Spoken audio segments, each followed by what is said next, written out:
Hey everybody, hope you're having a good day.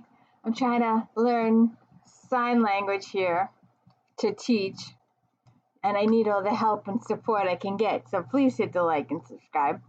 This is the D. Louise book series, and I'm Christina, Kristina. This is where we read books and talk about books. No special effects going on here, no special editing effects, no special anything. What you see is what you get. Do you remember Roots Web? What you see is what you get. And today we are talking about book 8 in the Gaslight, Victoria Thompson's Gaslight series, Murder in Chinatown. And this is my last paperback. The rest are all hardcovers. Whoopee! And we're working our way. Where is it?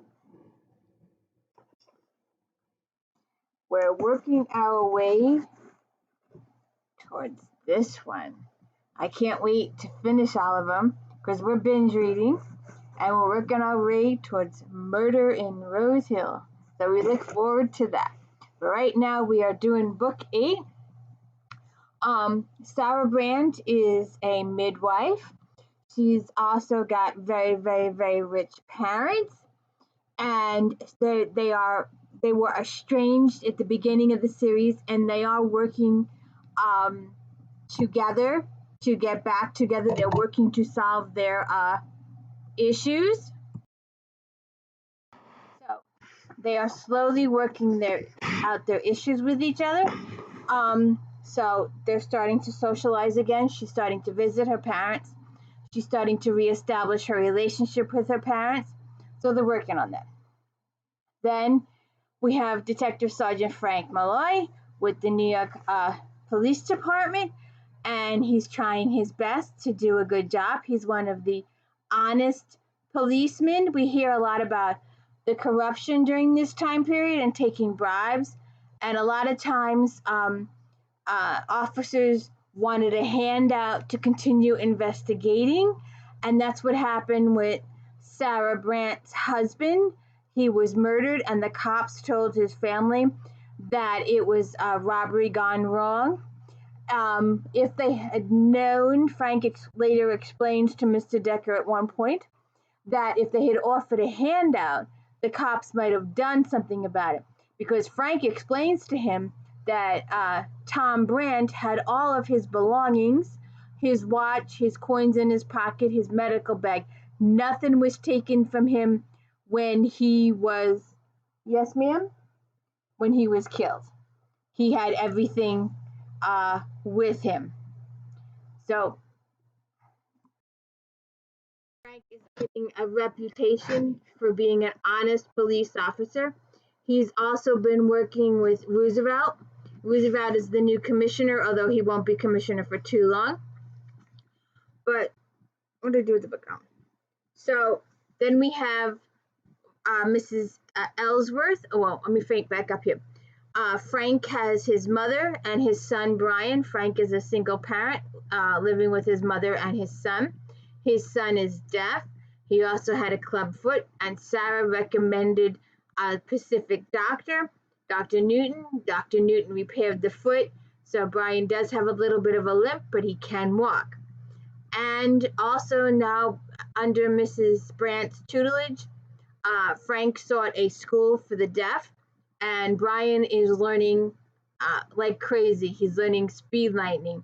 And his grandmother, to also incorporate herself into the sign language community, is attending school all day with Brian. And if you'll see some of my other videos, you'll see me telling about an embarrassing situation a couple of weeks back. So anyways, and then we have Mrs. Ellsworth, and I'm going to do a vid on her at the end of the series because she's just worth talking about. And Sarah has just recently taken in Maeve, a teenage girl, and Catherine. She started out as Aggie, but when she finally started talking, it was revealed that her real name was Catherine.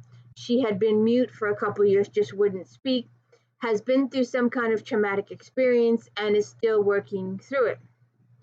So we start this book off with Sarah attending the birth of a Chinese lady in, or actually no, a lady who is married a Chinese gentleman. There's this law, and we'll get to it. I don't know if I wrote it down or not, but I'll see if I can find it. And while she's attending Cora Lee, her niece, comes in and says she won't marry him, and she goes on this tantrum. Apparently, her folks are trying to have an arranged marriage to a Chinese man who's got a little few dollars in his pocket. However, he's quite old. He's probably in his 30s or 40s, and Angel is probably about 16 or so. They married younger in these days, so she's very upset about that. And okay, yes, ma'am. I'm sorry. So the kid's having a fit about that, but in the meantime, Sarah's attending the lady, and the lady's giving birth. So then we find Frank at home, and let's just read. I like to share the books. I like to share them with you. I like to share the experience with you. Every single one of my videos. Spoiler alert! I had this big thing a month ago. I posted a thing about a book that was 40 years old, and a lady climbed over me 6 ways to Sunday about spoilers. Every one of my videos is a spoiler. All 700 of them. Please go check them all out. Krista Davis, the Domestic Diva, all the J.D. Robbs, all the Lindsay Sands, all the James Patterson's Murder Club. We're now doing James Patterson's Alex Cross. I did try John Sanford, the Prey series with Lucas Davenport, and I couldn't handle it because the hero committed premeditated murder at the end of the book and got away with it, and I just wouldn't read that. So that was the end of that series for me. So we're catching up with Frank. Detective Sergeant Frank Malloy had been bone tired when he entered the building where he lived. He'd been chasing down the members of a pesky gang of homeless children known as street Arabs all day, crawling through drainage pipes and lumbering down alleys and even climbing a fence or two. The gang members were as smart and evil as adults when it came to committing crimes, but their criminal minds still lived in children's bodies. Those young and agile bodies were a definite advantage when trying to elude a police force composed entirely of adults. Frank was getting much too old for that kind of work. As he started up the stairs to his second-floor flat, however, he heard a door open and the clatter of small feet, and his weariness dropped away. When he looked up, he saw Brian flying down the stairs to meet him. The boy probably would have cried Papa in his joyous excitement, but he couldn't speak. So he's probably going, Father, Father, this is Father. Father, Father, Father, this is Mother, sister, and brother, and uncle, and aunt, and nephew, and niece. Below here is female, up here is father, and that's the signs. The head of the family, and then the mother. Brian flung himself into Frank's arms, nearly knocking his father off his feet. Frank gave him a fierce hug. Not too long ago, he'd never expected to see his son walk, much less run. He had Sarah Brandt to thank for that. She sent him to her friend, a surgeon who had fixed the boy's club foot. After returning his father's hug, Brian pushed himself back so he could see Frank's face, or rather so Frank could see his hands. Then Brian began moving those little hands rapidly, speaking in a language Frank couldn't understand. And it takes Frank a while, a real while. And Maeve and Catherine end up being able to do better speaking to Brian than Frank can. And even Sarah gets into the sign language too. And Frank is the really slow learner here in learning sign language. And I have to tell you that sign language is probably a universal language. It's you don't have to, well, the spelling of the words might be different, but I'm pretty sure around the world this is still father and this is still mother and day and all those kind of words. There's signs from like and how and work and school.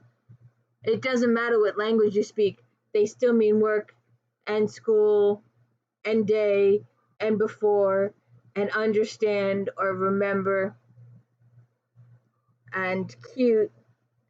It's the same language all over the place. So it takes Frank a little bit. Oh, I've got to sneeze. Oh, God. Evening, Ma, Frank said. I suppose you'll be wanting something to eat, she replied. He knew better than to refuse. She didn't want him to say he'd already eaten to spare her the work. She wanted to pretend to be put upon that she had to prepare his supper. First, tell me what he's saying, he pointed to Brian. Simple enough. He says he learned to write his name today. And he is so excited. Oh, shit. Excuse me. Oh, God. So Brian is all excited that he has learned to write. So not only is he learning to read and spell A B C D E F G H I J K L M N O P Q R S T U V W X Y and Z. Shoot. So he's all excited about sharing this news with his father that he can write his name, and he shows his father, and they end up staying up a little later than they had planned with all the excitement. And then Coralie has her baby, and she names him Daniel. And that's when Harry, the son, comes in and says that Angel is missing. She's run off. He had saw her go into her room, and he thought she was still there. And when he goes in, she's not there anymore. And not only is she not in her room, but all of her clothes are also missing. So, and then we catch up, if I can find the proper section here. Now, back to, because it switches back and forth, back to Tom Brandt's murder. Frank had started looking into it a few books back because of Sarah. And then Mr. Decker, Sarah's father, got involved with the situation. And at the last book, they have been discussing Frank taking over. And Frank told him in the last book that he needed some help. Or I think he tells him, look, to Frank's surprise, the great man summoned him at once. When he saw Decker's face, he realized why. Is something wrong? Decker asked, half arising from his chair. Is it my daughter? No, nothing like that. She's fine, as far as I know. I haven't seen her for a couple of weeks. Decker's relief was obvious. He sat back into his chair and took a moment to compose himself, but only a moment. When his gaze met Frank again, he was in complete control, and his usual mask of reserve had slid into place. Sit down, Mr. Malloy, and tell me why you've come. It's about Tom Brandt's death, Frank said. You found his killer, Decker gasped. Frank couldn't tell if he was pleased at the thought or not. His patrician face betrayed no expression. No, and I'm not going to be able to solve it either, Decker said. Why not? Because I don't have the time it's going to take to track down everyone I need to talk to. I thought Commissioner Roosevelt had given you permission to work on the case. Sarah had taken care of that. He said I could work on it if I didn't neglect my other duties. At least one of the woman's family has left the city.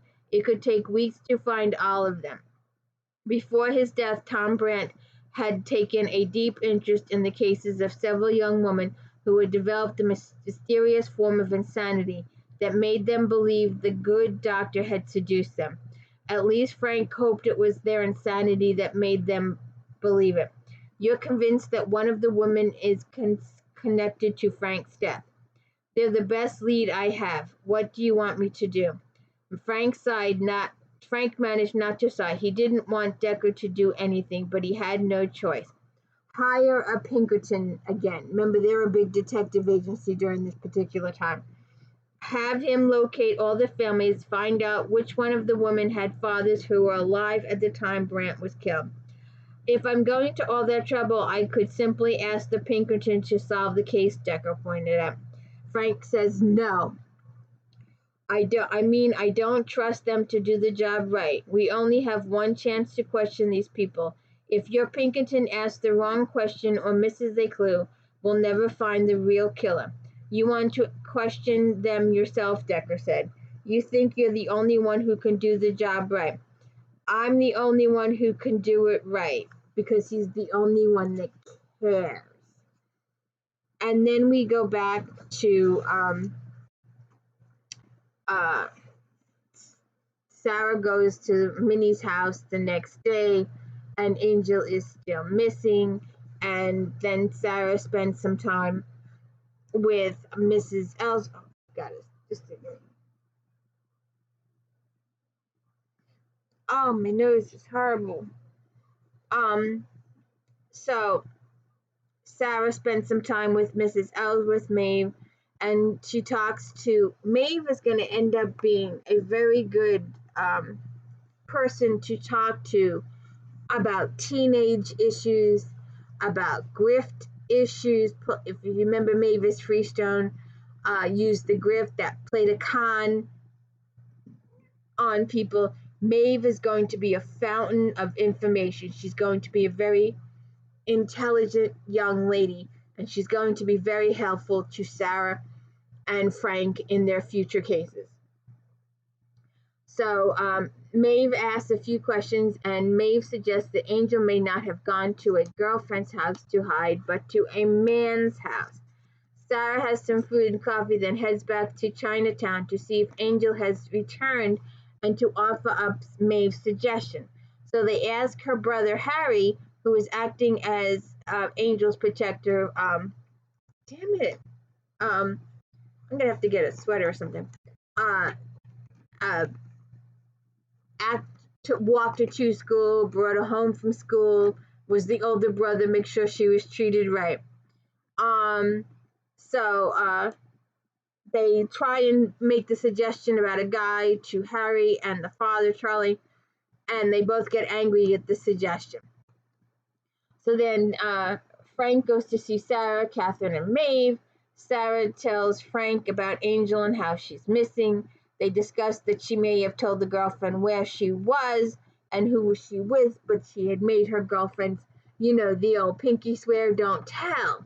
So the girlfriends didn't tell, but by not telling, they put their friend in danger of murder or death or whatever.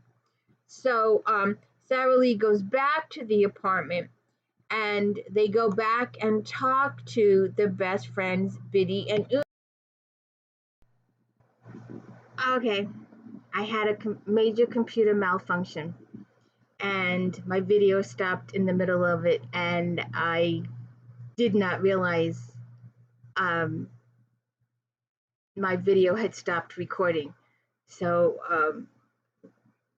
I'm really embarrassed about that. I'm gonna try and do this again, and it's always horrible the second time around, and I'm so embarrassed because it was really going well, I thought. So I lost my place here. I was so upset about the situation. So Sarah goes back and talks to Angel's girlfriends, and they had all pinky swore that they wouldn't tell where Angel was, but that could get, she could be on the street someplace. So they finally get the girls to tell them that she went with a boy, and she married Quinn, and her brother is really upset that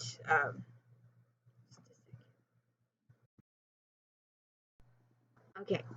So then Sarah goes back and tells the family and Frank that the girl had run away with a guy. A few days later, it's discovered that not only had she run away with the guy, but that they had gotten married. They had told the priest that she was in the family way, and that's why the priest agreed to marry them. And it was a Catholic priest because the boy was Irish, and it was a mixed marriage. And they have those kind of, there's in the olden days, the early days, it was the Irish and the Italian that had disputes with each other. And now in this particular book, it's the Irish with the Chinese. Apparently, a lot of Irishmen were marrying the Chinese because there was this law back then, and I did not mark it up here, but there was this law that said that while Chinese men could come into the country for work, Chinese women could not. I guess for some reason they didn't want breeding going on in this country. I don't see it here.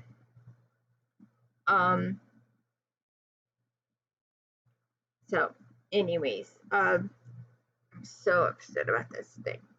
All right.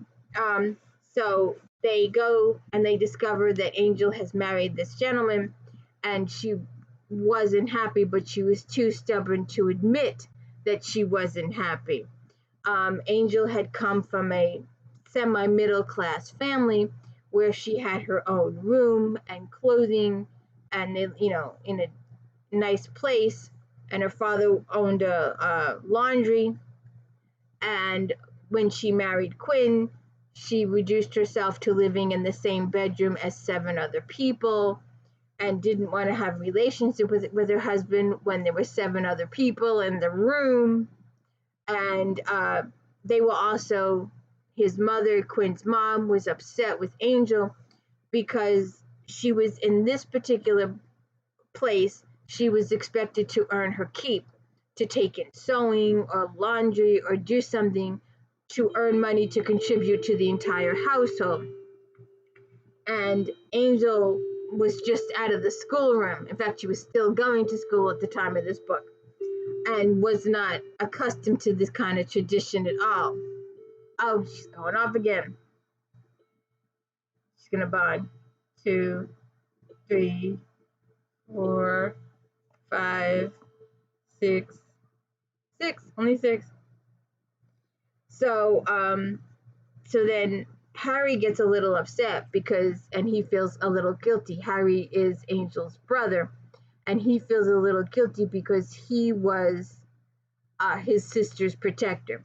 He was the one that walked her to and from school and, made sure she was bothered by any bullies or anything like that. And he feels really bad, and he tries to maybe OD or commit suicide or something in an opium den. But then everybody starts confessing to the situation to protect each other. The son confesses because he thinks his father did it, and the father confesses because he did it. And you will also notice that I love Mrs. Ellsworth.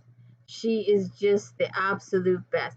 Mrs. Ellsworth is Sarah's neighbor, and she's also become a surrogate grandmother to Maeve and Catherine. And Maeve and Catherine, as you know, came from the Prodigal Son mission, and Sarah wanted to adopt Catherine, but because of Sarah's midwifing, she couldn't do this. So she had Maeve came with Catherine so that Maeve could be there to take care of Catherine when Sarah wasn't. And Mrs. Ellsworth is very taken with the girls, and she comes over almost every single day and spends most of the day teaching the girls how to take care of a house and how to bake pies and make pot roasts and the whole 9 yards. Mrs. Ellsworth also has a bunch of superstitions that are just interesting. Mr. Malloy is right, Mrs. Ellsworth said. Solving murders isn't a job for a nice lady like yourself. Even if it means the murderer doesn't get solved, Mrs. Ellsworth shook her head. Nothing is worth your life, Mrs. Brandt. Sarah felt a chill go down her spine, and she shivered involuntarily. Someone is walking over your grave, Mrs. Ellsworth informed her. As long as I'm not in it, I don't mind, Sarah informed her right back in a poor attempt at humor. Mrs. Ellsworth refused to smile. This is serious, she said. You've got a family now, a child who depends on you. I know I'm not going to make any foolish chances, even if Malloy won't let me. Mrs. Ellsworth sipped her coffee thoughtfully. Then she said, Do you have a handkerchief? Sarah blinked in surprise at the sudden change of topic. Of course, she said, reaching into her pocket and pulling out one. No lady would be caught without a handkerchief any more than she would go outside naked. It's clean, she said, added, thinking Mrs. Ellsworth wanted to use it. Instead, she took it and tied a knot in one corner. There, she said, handing it back. That will protect you. Sarah stared at the knotted fabric. Protect me from what? Yourself, I'd say, Mrs. Ellsworth said tartly. I don't expect for a minute that you'll be able to keep from helping Mr. Malloy with this murder investigation, but a knot in your handkerchief will ward off evil. Sarah stared at her in dismay. She should have known Mrs. Ellsworth's superstitious nature was legendary. Oh, don't look at me like that. It doesn't matter if you believe it or not. It still works. Put the handkerchief in your pocket and keep it with you at all times. Sarah managed not to smile. All right. Obediently, she put it back in her pocket. And then she tells Mrs. Ellsworth about Angel and how she had died. Frank goes to talk to Mr. Wong. Mr. Wong is the gentleman that Angel was supposed to marry. It is also during this time that Frank finds a witness who saw the murder, but didn't actually see the actual murder take place. They had seen the beginning of it, but then had to use the restroom, and didn't. When they came back, it was all over and the girl was dead. So Minnie confesses that something to Sarah that really is important to Minnie, but not really important to the plotline. Sarah runs by a Chinese mission where a friend of hers works, and her friend tells her that no way a Chinese person was the murderer because they are not a violent race. And then Sarah talks with Mrs. Ellsworth and Frank about the situation. They also, Harry being the fact that he was his sister's protector, and he was responsible for his sister and walked her home and back and forth from school, as previously said.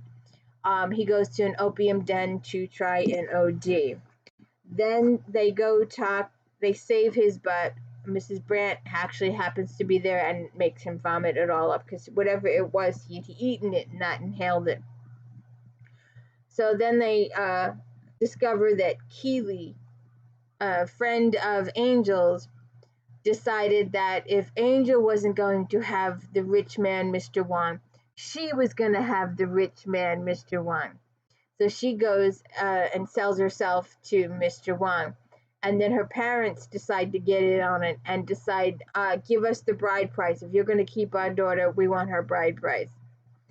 And they always were thinking during this time before it happened that Angel was going to come home eventually, because her initial, she didn't like where she was living with those 7 people. And they thought she would come home when she got past her pride. But obviously that didn't happen because she ended up deceased. And father and son, the finger gets pointed at different murderer. Oh, he did it. Oh, he did it. And the father thinks the son might have done it. The son thinks his father might have done it. So they end up confessing with each other. And it's just, Frank is very upset that they're just trying to take up his valuable time making these false confessions. So you'll have to read the book to find out who really did it. It is a surprising twist at the end there. But we also have some more information here. As you know, at the beginning of the book, we started with, which page is it here? We started the book with Frank talking with Mr. Decker about hiring Pinkerton to do the investigation because Frank did not have the time to do it. It was going to take a lot to locate all of the individuals involved. But if Mr. Decker could have the Pinkertons do it, then Frank would be able to go question them.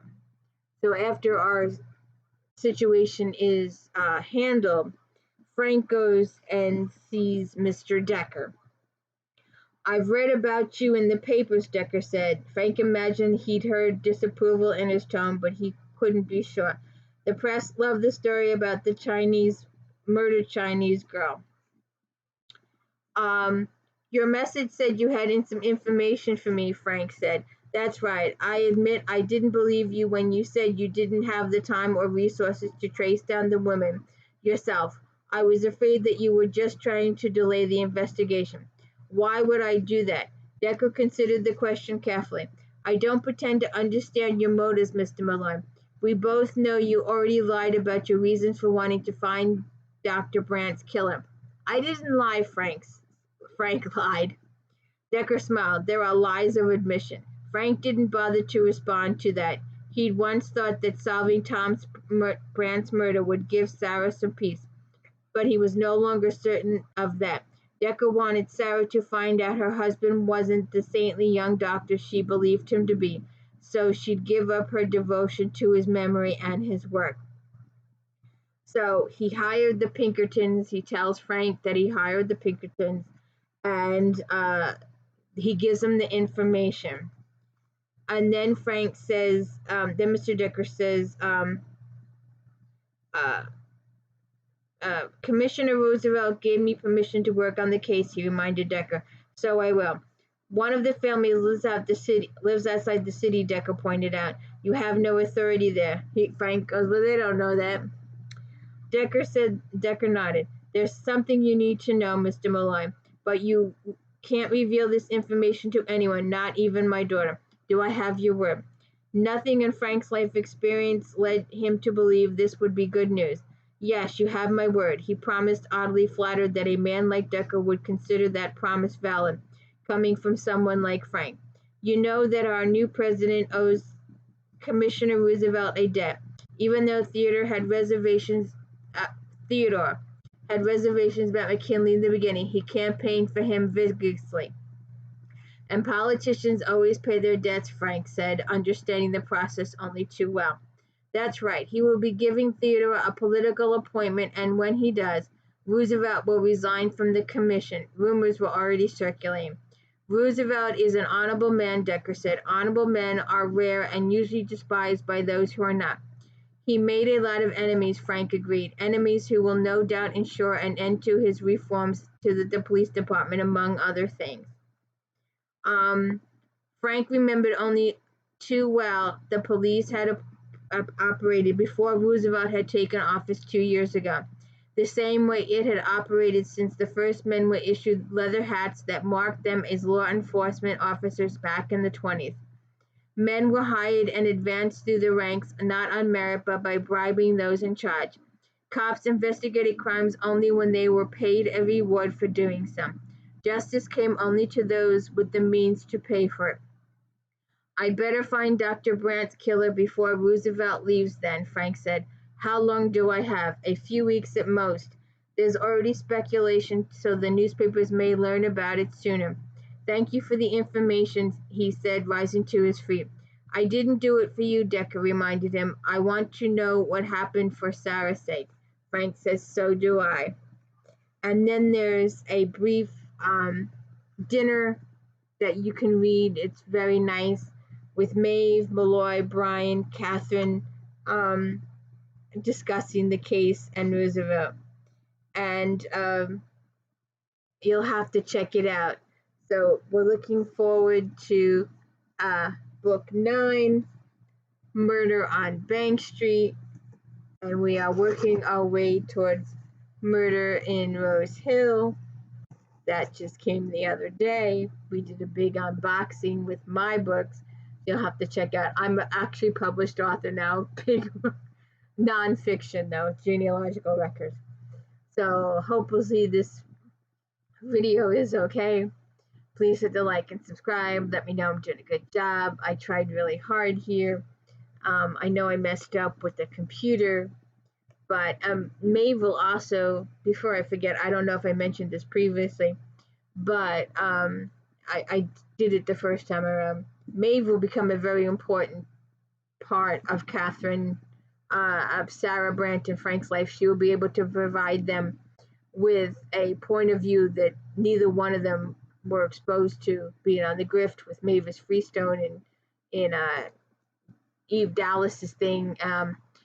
Maeve has been through a lot. She has a lot of street experience, and her knowledge ends up being priceless in some cases. So, anyways, now that I get off the beaten track again, please hit the like and subscribe. Thank you.